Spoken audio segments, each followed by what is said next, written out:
Can you beat Starcraft 2 with only 1 HP? So to clarify, this is not a deathless run. I'm using a mod that sets all my HP and my enemy's HP to 1. And the question is whether I can beat the Wings of Liberty campaign with this restriction upon my units. So with that in mind, if you enjoy the video, why not drop a sub? It's free after all, and it doesn't cost you anything. I'll leave the mod in the description and the mod manager link in the description as well. Liberation Day is a super simple mission. All you have to do is kill the main objectives. But there are a few things to note in this mission that have impacts in the campaign later down the line. The first is that range is everything. When you have range, you'll win 99% of engagements. However, I bet overwhelming numbers will be able to break any position. Therefore, bunkers and range will be incredibly important. The mission is once again an extremely easy A move. It doesn't matter if we lose Marines here. Jim has much longer range than a Marine, so he can easily win one-on-one encounters and trade Marines with any other large groups of enemies. The second mission of the campaign is where things in this run get a bit trickier, because busting into bases is probably one of the hardest things to do in this mod. Also, because I want to learn French, it doesn't help that if there are any changes made to the units, mission objectives, or any additions to the mission by the mod creator, I don't know about it because I don't know French yet. And the game doesn't provide translations for notes made by the creator. But things are simple. Despite the rebels having the high ground, they get absolutely eviscerated by the Terran Dominion. However, two small strike forces can take down the bunker that is blocking the approach, and the Hellions to wipe out both of these strike forces. The tank at the back of the Dominion base is hard to kill, but I use a speedrunning trick to prevent me from having to build an army for a surround.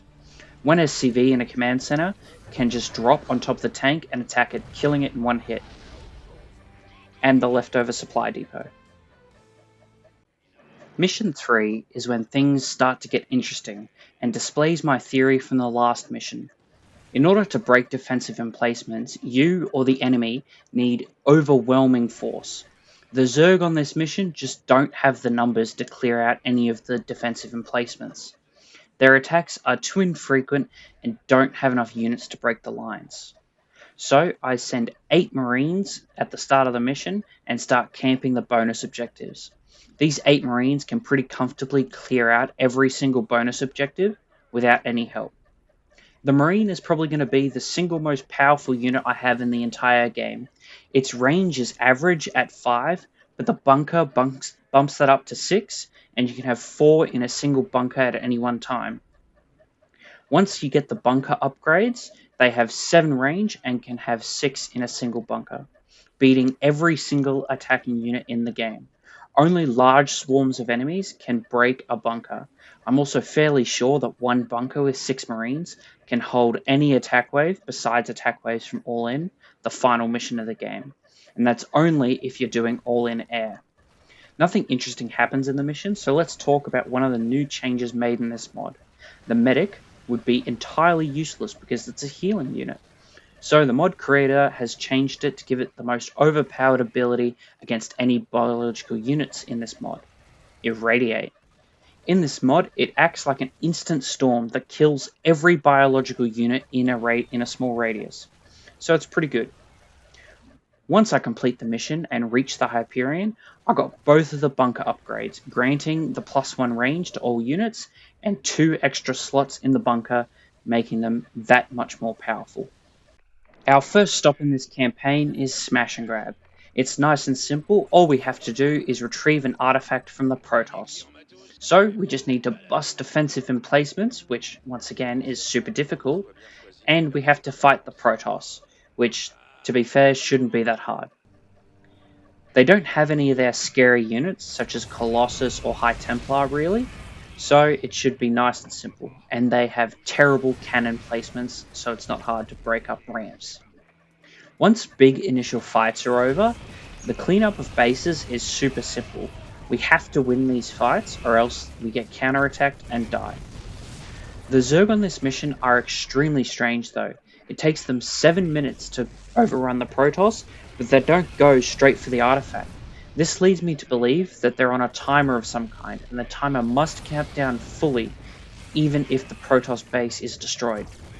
The Stone Zealot boss fight at the end could have been tough, as I'm sure once I start fighting Colossus, things will get much more difficult against the Protoss, but pre-placed Marines behind each Stone Zealot means that as soon as they become vulnerable, not they're not even able to get a single shot off before they die.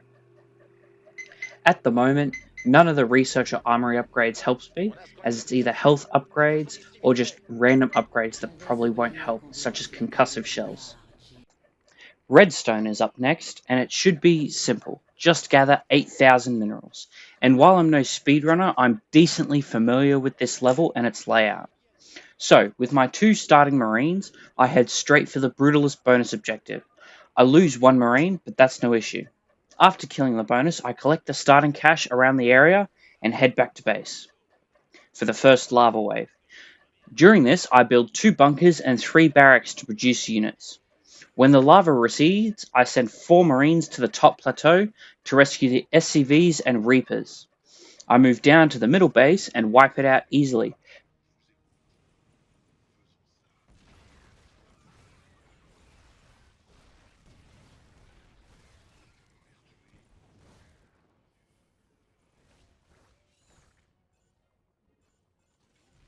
Picking up some more Reapers. After that, I build a decent army and breach the second base, destroying it and collecting the rest of the resources. In the end, I'm out of there in a cool 11 minutes. Once back on the Hyperion, I have a few upgrades to grab. The first is the Shrike Turret, which means my bunkers can shoot back. It's not great, but anything will work because the HP upgrade is useless. I'll take what I can get. With the credits I've saved, I grabbed the Reaper range upgrade, the medic upgrade that allows me to ignore the tech lab requirements, and the Marauder concussive shell ability for perhaps some niche uses. Heading to Belshir, the mission Welcome to the Jungle is usually a tough one. The combination of a Protoss with high tech and upgrades is usually too much to do in the early game. But as with all things in this mod, upgrades don't matter to us, and the Protoss have a significant lack of unit density, which means my 3 starting Goliaths and 2 Marines can clear out the Protoss forward outpost within the first minute.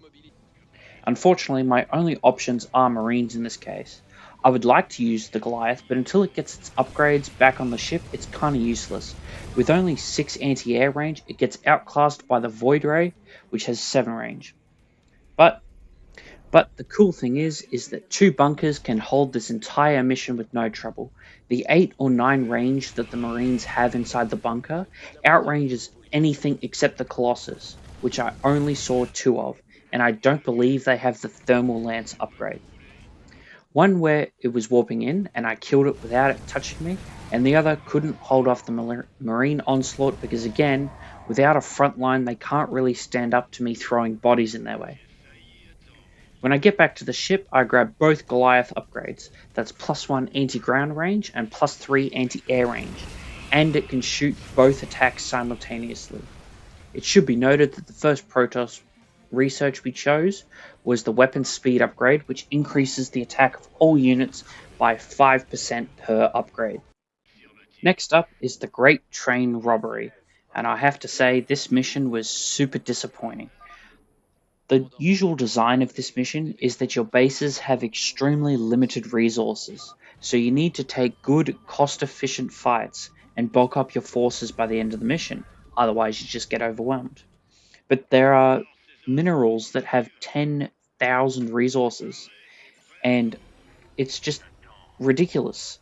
Like, by the end of the mission, I have enough money for 8 factories worth of production. Usually, with perfect macro and micro, you can get 3 on this mission. And it was disappointing to see because I thought I may have to pull out some funky tricks like Reapers to get this to work, but I just brute force it with Goliaths. A disappointing mission, and the Diamondback sucks in this mission and in this mod. Next up, the Rebellion is heading to Agria for the evacuation. This mission is easy. It's one of the first you can go to after all. I decided to do something interesting. I tried to mostly go mass medic with a sparse smattering of Marines, because why not? And on the way over, I realized The 10,000 minerals per cluster is just a feature of the mod. Anyway, on this mission, there's a bonus objective that usually isn't there. Because I'm playing in French, the bonus objectives added by the mod creator don't really inform me of what's going on, and there's just no French translation. But basically, it's if you kill all the Zerg on the map, it just ends the mission automatically, which, I mean, I suppose is useful. Honestly, though, every person here besides me seems to be incompetent, which, I mean, it's the Dominion, so yeah, it makes sense, because 6 Marines in a bunker can hold off an entire invasion force. Anyway, I grabbed the Hailstorm battery, which, spoiler alert, doesn't get any use, and the Perdition turret upgrade in the Zerg tree, which is still shit. But the other one is useless to me anyway, so I go with that one. Even though I've unlocked Zill, I decided to go to New Folsom instead. And while I would love to pick the Spectre here, because honestly I think the Spectre's so cool, the Ghost is just so much stronger. So for my official choice, I choose Nova, but I will of course be doing both of the split missions in all of the options. So all I have to do is protect Nova. It should be pretty simple, yet this mission so far is the one I've struggled with the most. But in the end, not really that tough, more just reset intensive. The first section, I'm given a small army of Marines and medics and need to push through the area. Clearing is quick and easy. So for the rest of this section, domination is my best friend. Unfortunately, at this time, there aren't any cheeses I can perform due to needing the credits from the bonus objectives. After getting the battle cruisers to kill themselves, the first objective goes down. The start of the second objective is probably the hardest. 4 infantry and a diamondback and a raven all rush Nova instantly. Usually I would just tank some hits and control the raven, but Nova will die before the enemy loses vision of her. So I spam domination on the Marines, and they kill the enemy for me. The rest of this section is slow pushing with tanks and not using the nuke we are given in order to save it for next time. The last part of this mission is now slow clearing with Banshees and picking off units just outside of the static detection radius. After nuking the high ground and killing the last 2 Spectres, I use a nuke to kill the final objective. Total overkill, but whatever. I grab both of the Ghost upgrades, so that's a +2 to range and a +3 to vision, and cloaking now no longer costs energy. It should be noted that the rest of this game can be cheesed to hell and back by these invisible boys, so I don't intend to use them except on one mission. Unfortunately, the split choice, the prison break, is much, much simpler. We don't get Tosh's shield bubble, but he kills pretty much everything with a mind blast, and it costs 10 energy to kill everything instantly. It's like just a better psionic storm. Although, in order to safely break the final choke point of the mission, 2 nukes are needed, and after that, it's as simple as nuking the production. Uh, they somehow take zero point 0.5 HP, and when most of the base is broken, I let Jim finish it off because I don't really want to lose and redo everything. So, thanks, Jim. It's finally here, the halfway point, but not really. The Dig.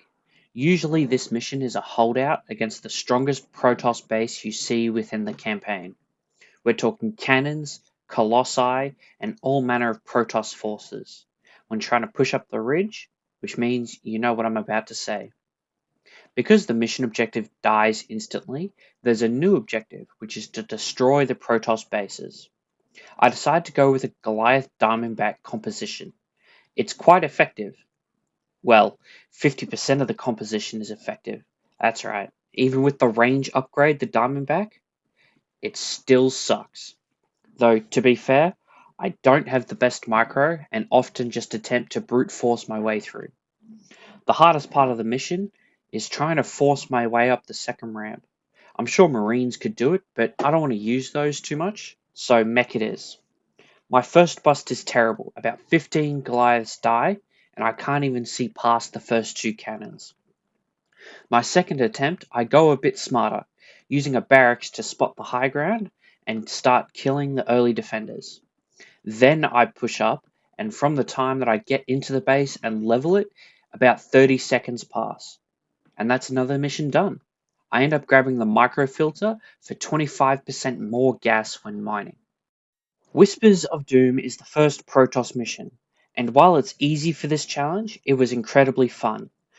But Hyena, doesn't it have an instant loss mechanic with Zeratul only having 1 HP? Yes, which is why the creator of the mod made it so that he respawns when killed at certain checkpoints. And he has no blink cooldown, so you can do things like this. If you were wondering, I'm simply rapid firing on my keyboard. That's the only way I can get over 150 APM after all. But it's not about the size of your APM, it's how you use it. But yeah, got all the research, and we're moving on. What should have been an easy mission turned into a nearly 40-minute slog. The early game was fun with the micro, and I did get quite good at Stalker 1v1s here. Because the Stalker has what I like to call a particle shot, I don't know if that's its correct name, but it doesn't instantly hit when fired like a Marine or a Goliath Grand Attack. The blink ability can be used to dodge shots. A good example of this is the Goliath. They have an anti-air missile attack that needs to travel through the air before it hits the target, but its ground attacks come out instantly, which is why the unit could clear the Protoss base on the dig in like 10 seconds. The final base of this mission took literally a maxed out army to break. The problem is the entrance to the base. It's almost impossible to breach because of the massive concave that the defending Protoss has. And I can guarantee that if the enemy knew how to use Psystorm properly, this would be an instant loss. But as always, once the base is breached, the cleanup is quick and easy. And like always, strong single boss units are garbage. So, sorry, Ma, better luck next time. Although it was kind of interesting, a single Void Ray managed to gut my entire main base by itself. Oh boy. Next up is Echoes of the Future, and this mission is where it starts getting tough. It's clear that ZVP is extremely tough with this system in place due to the speed of Zerglings and the uselessness of mass zealots, and the Protoss not having any hit scan ranged weapons. If the Zerg connect with my army, it melts pretty much instantly. The first thing I do is clear the expansion with the Colossus. After losing 2 Colossi to a single Zergling each, instead of resetting, I decide to push on. In this mission, for a defense to be viable, the creator of the mod changed how the High Templar worked. Its Storm is now 66 energy and doesn't have a cooldown, meaning 3 Templar can blank an area in Storm for several seconds. Anyway, during this mission, I definitely didn't lose 7 gateways to like 2 mutas. Anyway, doesn't matter. Once I get a critical mass of Stalkers and Colossus, it's a pretty easy walk through the mission. Yep. The Protoss's last stand. In utter darkness. This mission was really fun. Just a straight up macro defense. And, of course, I was right in my prediction. Mass Void Wave is really good. The strategy here, though, is High Templar spam. A good Storm can kill an entire attack wave if used correctly. While it only took 3 tries to beat the mission, not the most difficult thing in the world, I learned something valuable from each attempt. The first is that the gold base is essential to survival. You won't have enough minerals or gas if you don't have it. The second is that you just need to play well. You need to keep your bases, paying attention to the minimap to line up storms, and not losing your observers immediately is quite good. While the mission's been nerfed in difficulty, you only need to kill 1500 Zerg and survive 15 minutes for the bonus objective, as opposed to 2500 Zerg killed and 25 minutes. The mission was still really fun and quite simple. Mass Void Rays and storm everything.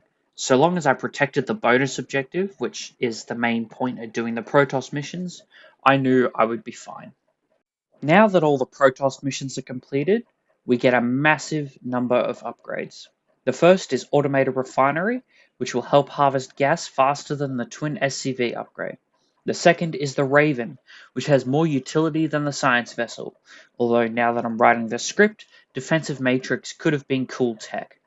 For the Zerg side of things, the Predator and the Hercules are useless, so I go with the Predator. The next is obvious. Regenerative Biosteel is already useless in vanilla, so we go with Cellular Reactor. And the last is a toss-up, believe it or not. The Hivemind Emulator could be useful to steal Broodlords, but the Psi Disruptor could be used to slow down Zerg to make them easier to kill. But Terran's best defensive tool, being the Marine in bunkers and siege tanks, are hit scan weapons, so there's no real need to slow down the Zerg. So I picked the Hivemind Emulator, and I grabbed the Orbital Command upgrade.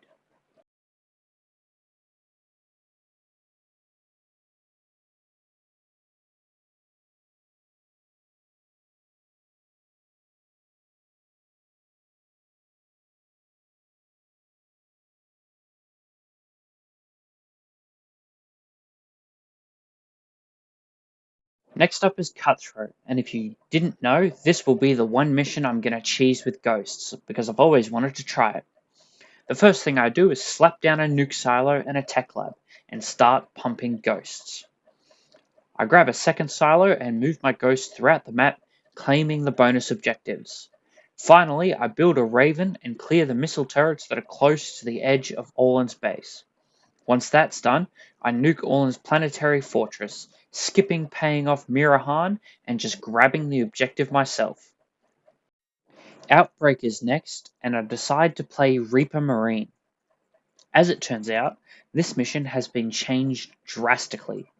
Every night, more infested buildings spawn, which add to the count of infested that need to be cleared. This totally caught me off guard when I tried to take a second base, and on the second night, out popped an entire infested base, right out of the snow, like daisies. Other than that, though, it's not hard. Due to how the spawning of infested work, you can clear perfectly safely during the night because the infested buildings die instantly, so they don't have a chance to spawn more infested when attacked. It takes around 20 minutes, but this was a cool change overall, and I enjoyed the mission. While I couldn't take my expansion, that doesn't really change anything. Due to coming to Meinhof so late, I have extremely overpowered tools here.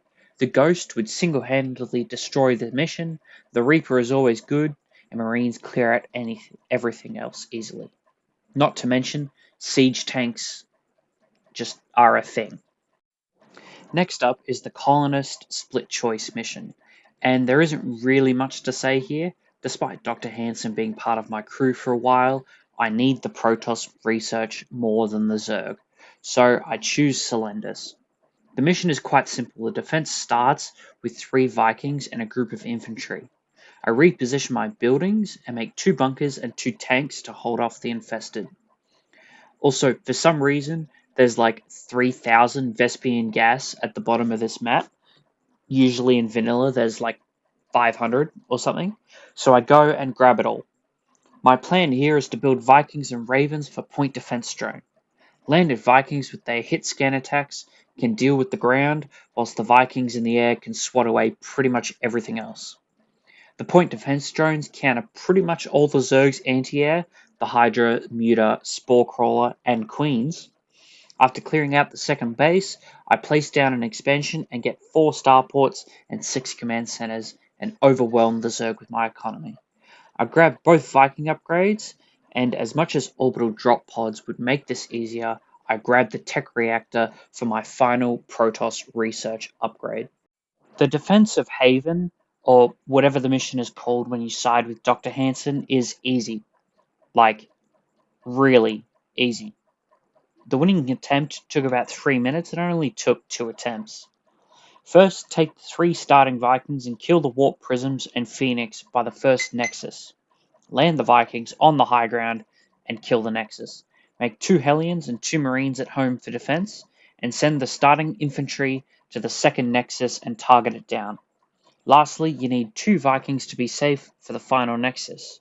You can just fly behind the base, snipe the Void Ray and the carrier, and land and target the Nexus. You'll lose the Vikings, but that doesn't matter, because with another Viking or Marine or what have you, you can go and target the Purifier before it can even destroy the first colony. That makes all the quest lines bar 2 complete. The last 2, the Artifact and the Rebellion missions. So with that in mind, I'm heading to Valhalla next.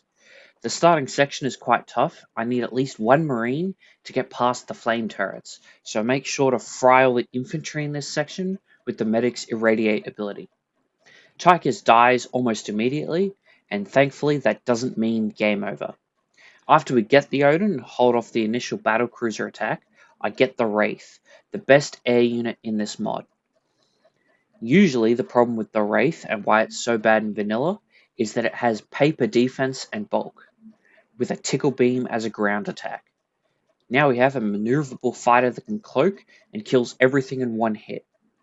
Using this beast, it clears out the base that has no detection and the second base that only has a Raven. After consolidating my defenses, not very well, spoiler alert, I proceed to the third base. This base only has a single missile turret and a Raven that I clear out easily. After that, the Wraiths tear the base apart. The fourth base is a bit trickier. It has a deep defensive line with quite a bit of detection, and then I lose all my production to an attack wave that smacked me in the butt. Great. After rebuilding and destroying the fourth base, I start poking the final base, and there's no way the Wraith is going to be able to do this. So, after losing my production again, I build 14 barracks and pump Marines and easily wash over the base. Afterwards, I grab both Wraith upgrades that grant a 20% evasion boost and plus 100 energy. Next up is Core Hall, and this mission appears tougher than it is. The superweapon, the Odin, can usually knock out the 2 most dangerous bases, the air and factory base. But as we've learned, superweapons in this mod kinda suck. So the second I do anything with the Odin, it's instantly killed. Anyway, then as I was building up, I got smacked with a Hellion attack wave and lost everything and had to restart. Oops. After not dying to the first attack wave by making 2 tanks in a bunker, I start properly building up. As you might have guessed, the Thor is hot garbage. It can't fire against ground units, and while the anti-air range may be good, it wouldn't do much that a missile turret or a Goliath couldn't do. And a 300 mineral, 200 gas missile turret is really bad. So I make ghosts. I know I said I wouldn't, but I feel like every viable unit at this point has had a chance to shine.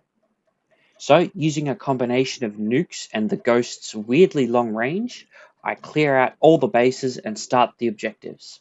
I plant 2 ghosts and 3 or 4 tanks on each objective, and it's easily able to clear out all of the attack waves. The only one that gets cracked is the top tower because I couldn't kill the Raven in time, which is fine. I just came back and nuked the attack wave and finished it. Okay, I have to ask what the creator of this mod was thinking when he redid this mission. The whole point of this mod should be that instant loss conditions are terrifying. But what's the point of doing this mission if you can't lose? When Jim dies in this one, you're supposed to be a reset. But the creator added a bunch of safety features, like having an army of firebats to tank hits and respawn when Jim is killed. Your units and Jim are respawned when you lose. What's the point? You can just attack move with your army, and if you die, oh well, it's just a bit further back. There's no micro or skill expression if you play it like the mod maker has designed. If you choose to play it as Jim dies, you reload a save, it's interesting to figure out each encounter, even though it ultimately just comes down to spamming Irradiate with the medic. and my recording software is messed up, so I have to do this terrible mission 3 times. So for future mod makers, if you're putting a gimmick mod together, like, I don't know, 1 HP, unless the mission is genuinely impossible, don't add extra shit to missions that change the fundamentals, like in this mission. The Valhalla mission was fair enough, because defending the Odin as it pushed through the enemy base would be almost impossible to beat if it was just normal. But having to do that objective without the super weapon was fine, but removing the loss condition from the current mission is just pointless and makes things easier for the sake of making them easier.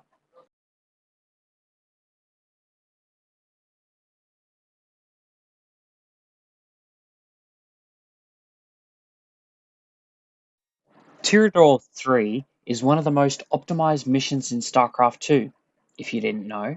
When the 10-year anniversary achievements were released, this mission was bugged and required you to beat the speedrun of the mission at the time. So I do something even easier. Use the starting Marines to clear Objective 1, sniping Corruptors with my medevacs that also have irradiate. Then I clear the starting island while making a bunker and extra Marines. Using the starting force, I clear to 2 more reinforcement camps and clear the second objective. After that, I grab the bonus objective with a single Marine, even though I don't really need it as I have maxed Zerg research and plenty of credits. Lastly, I grab 2 more reinforcements, then clear down the outside of the base for the third objective for a real-time completion of about 4 minutes. Next, on Supernova, I waste so much time trying to get the literally still useless bonus objectives. But afterwards, it's just a small test of micro, which I fail repeatedly.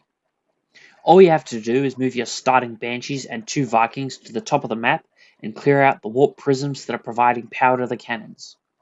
Then use the 11 anti-air range Vikings to swat away any attacks by air units while clearing with a grounded Viking. Clearing with a grounded Viking is safer because they have hit scan weapons at 7 range, the same as the cannons. Therefore, the Viking doesn't need to trade to kill the cannons. We grab both Banshee upgrades, though we won't be doing all in ground, so these I don't think are strictly necessary, although I was certainly in for a surprise. Okay, I'm kind of divided about this mission. On one hand, having a battle cruiser that can shoot a Yamato cannon halfway across the map is sick as. On the other hand, it means we don't really play the mission. The problem is that the Yamato cannon has a long enough range to where it can snipe the Ripfield generator from outside of their effective damage range. Makes sense, but then nothing can really contest 3 battle cruisers and 2 Vikings.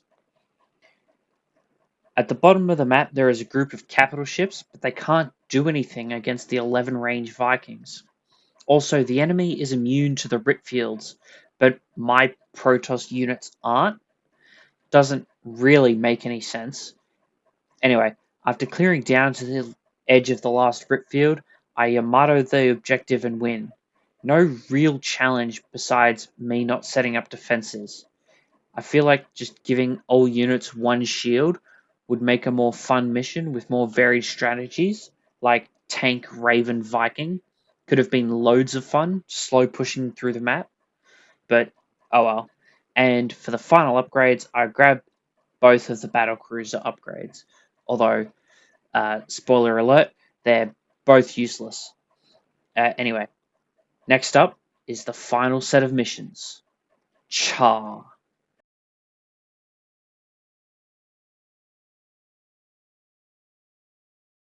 The Gates of Hell mission is really fun. The first of the Char missions is the second best by far. Here I get to use all my tricks in order to beat the mission. No self-restraining challenges to show off units, just me and my skill. So, a factory and starport go down immediately in order to start siege tank and air production. Once the siege tanks are produced, not much can break me besides maybe mutalisks and broodlords. Anyway, after I'm bunkered up with siege tanks and marines, I make 3 different units: 2 Vikings, 2 Ravens, and 2 Banshees. In one-shot Wings of Liberty, this is the most potent combination against Zerg. Why? Because Zerg's anti-air are all projectiles, which means my units become completely immortal with point defense drones, allowing my Banshees to swat every ground force and my Vikings to easily swat away the Scourge and Mutalisks, all while being kept safe by the Raven's point defense drones. Using this method, I clear to the Nidus Worm objectives without even a maxed out army in order to save General Warfield. The Nidus Worm mission, which now that I say it isn't its name, it's uh, um, Belly of the Beast. That's right. So Belly of the Beast. Anyway, this mission has the same problem that the rest of the hero missions do: a lose condition that's just removed. And honestly, while I'm terrible and kill my heroes with Irradiate several times, I just push through anyway because I want to get to the end of the run. Anyway, the Queen boss dies instantly, and then there's a dash or something at the end of the mission. It's not very interesting or fun. Anyway, skip.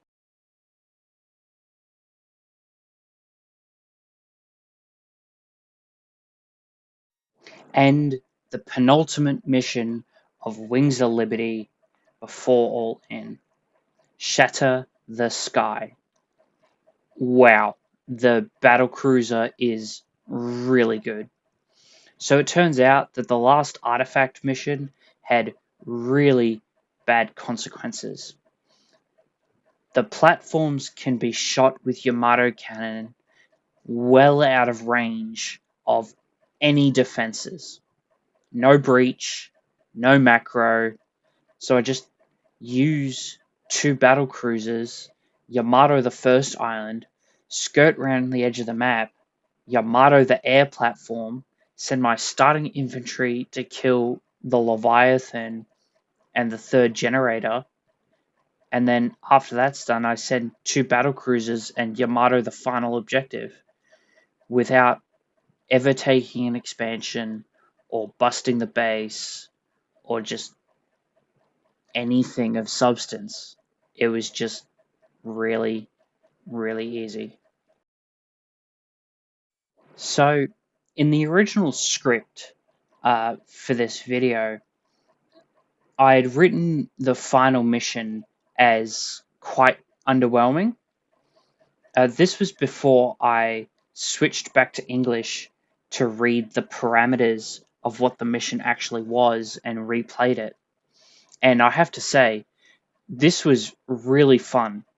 So there were 3 choices: air, ground, or both. I mean, I chose both, obviously. And I chose the Bloodthirsty Kerrigan, which, if I understand correctly, means she has to get 20 kills before she dies. So basically, the Killbot co-op mutation. Anyway, so the strategy just became to spam her into oblivion with Marines, which would have been easier if I had drop pods, ironically. But anyway, the defense was simple: bunkers with Marines and Ghosts, which, when I think about it, were quite a poor choice. It would have been better to go more Vikings, but the Ghosts worked fine, I guess.